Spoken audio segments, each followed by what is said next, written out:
André Boudou, pourquoi sa relation avec Johnny Hallyday ne lui a apporté que des emmerdes. Photo. Dans une longue interview qu'il a accordée à l'Express, le père de Laetitia évoque pour la première fois la relation qu'il a longtemps entretenue avec Johnny Hallyday, jusqu'à leur brouille il y a quelques années sur fond de désaccord. André Boudou règle ses comptes. Silencieux depuis la mort de Johnny Hallyday en décembre dernier, le père de Laetitia est régulièrement cité dans la guerre qui fait rage entre les clans Boudou et Hallyday.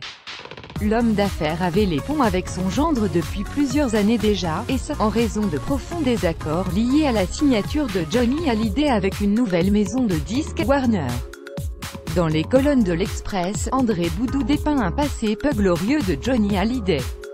L'homme d'affaires estime l'avoir sorti de la misère au milieu des années 1990, alors même que l'idole des jeunes était considérablement surendetté. C'était un artiste dépressif, bourré de drogue, qui traînait 23 millions d'euros de dettes. Je lui ai fait du bien en le conseillant dans ses affaires, sans que cela me rapporte un centime, affirme-t-il. On sait payer le beau-père de la star. Aujourd'hui, André Boudou semble regretter amèrement l'amitié qu'il a longtemps liée à son gendre.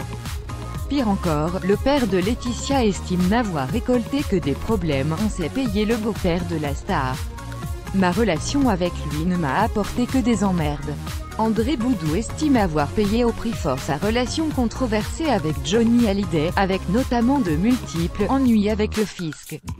76 commentaires commentés. Partagez cet article partagé sur Facebook sur le même sujet. Les lu l'actualité closermac.fr dans votre boîte mail. Inscription newsletter. Vous êtes bien inscrit à la newsletter avec l'adresse. Je souhaite aussi recevoir les bons plans des partenaires du site conformément à la loi numéro 78 à 17 du 6 janvier 1978, relative à l'informatique, aux fichiers et aux libertés. Vous disposez d'un droit d'accès et de rectification des données à caractère personnel vous concernant. Pour l'exercer ou en savoir plus, cliquez ici.